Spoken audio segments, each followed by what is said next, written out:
Welcome back to my podcast. In this True Crime podcast, I cover the case against Brian Kohlberger, otherwise known as the Idaho 4 case. And in this episode, we're going to be talking about some really sensitive subject matter. So I'm just giving a trigger warning ahead of time.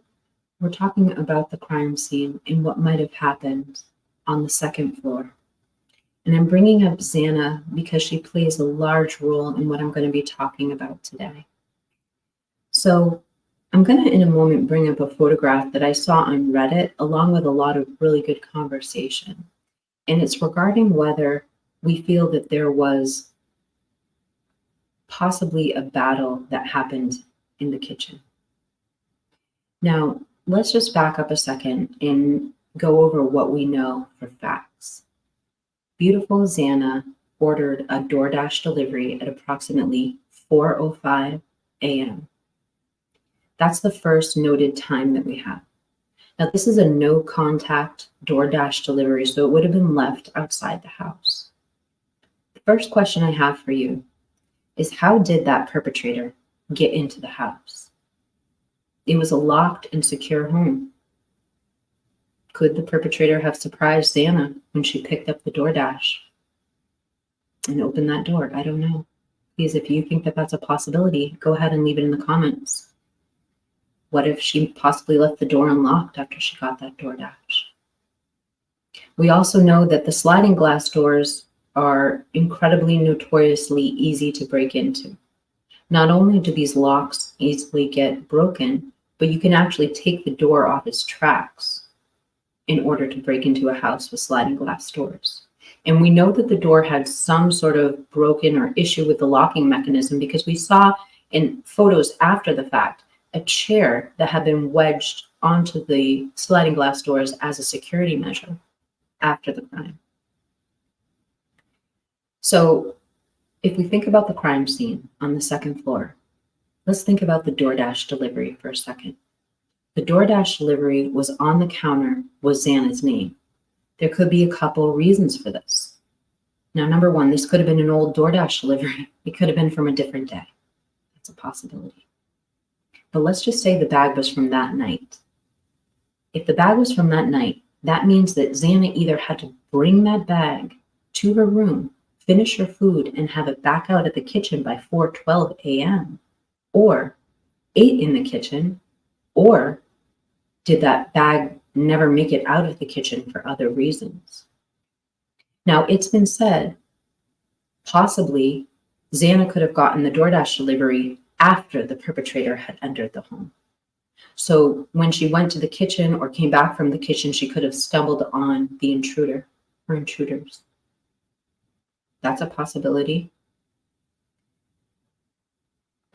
She could have called for her boyfriend, and that's how possibly the perpetrator could have met each one of them individually, because we know these were two awake adults with no distress call that was left, no telling your phone to dial 911, nothing. Let me just stop this video because obviously that's not Xana anymore.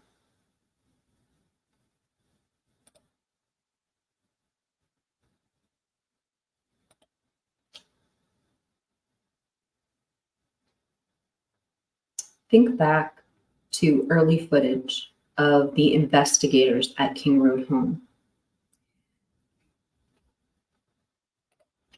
We all saw a concentration of people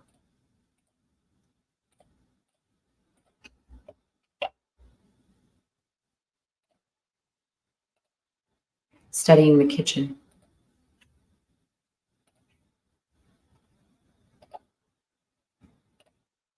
Now, do you think that this kitchen is a mess because it's a college kitchen?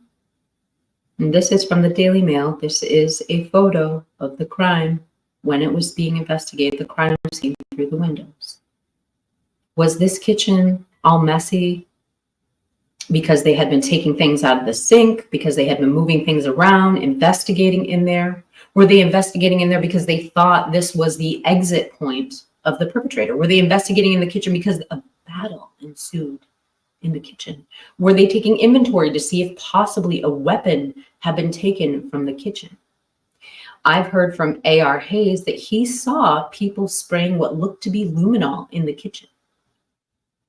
I've heard from other people that they saw the investigators working diligently in the hallways, underneath the good vibe sign, in the kitchen. Now, I don't know what these forensic people were doing, what they were testing, but I would only imagine they were looking at trace evidence in those areas, but we just don't know.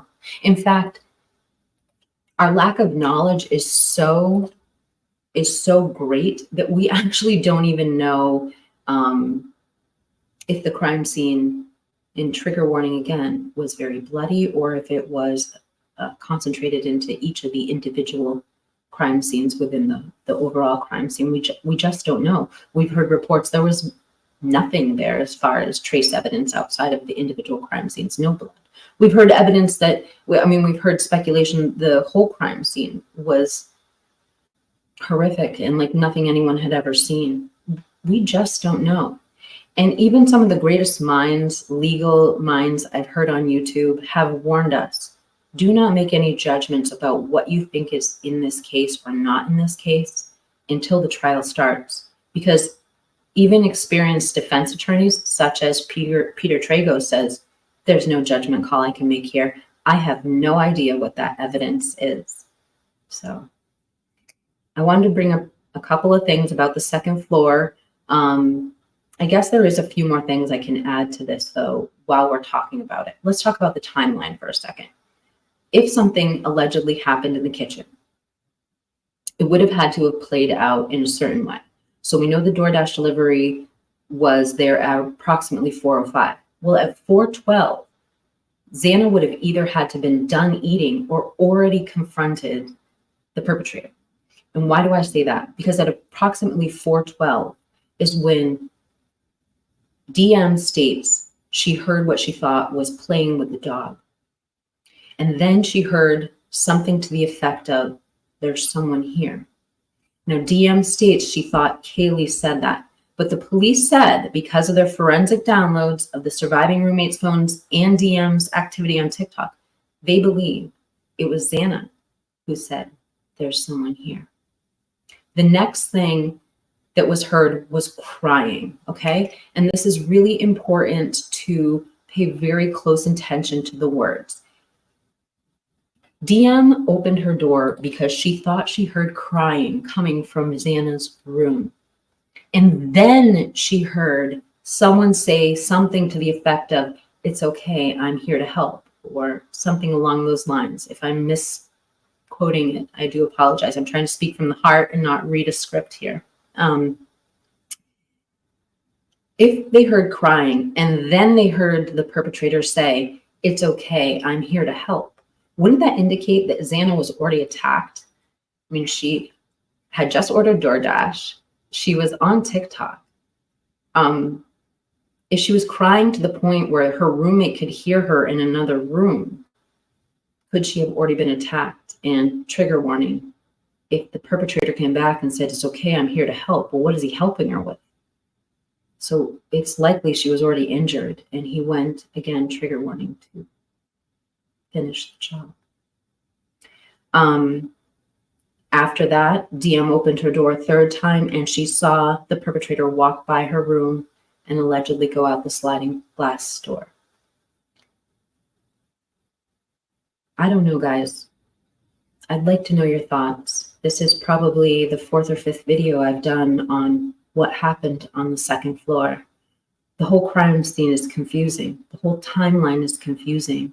And I just hope that we get a clearer picture in a year's time. So thank you so much for watching. If you gained any value from this video, please hit that subscribe button. I am a viewer-driven channel, and the only thing I want you to remember, if you remember nothing else from this video, is I, Swamp Rose, am nothing without you, the viewer. So please leave your comments, leave your feedback, and I can't wait to hear what you say. I hope you have a great day. Thank you for watching.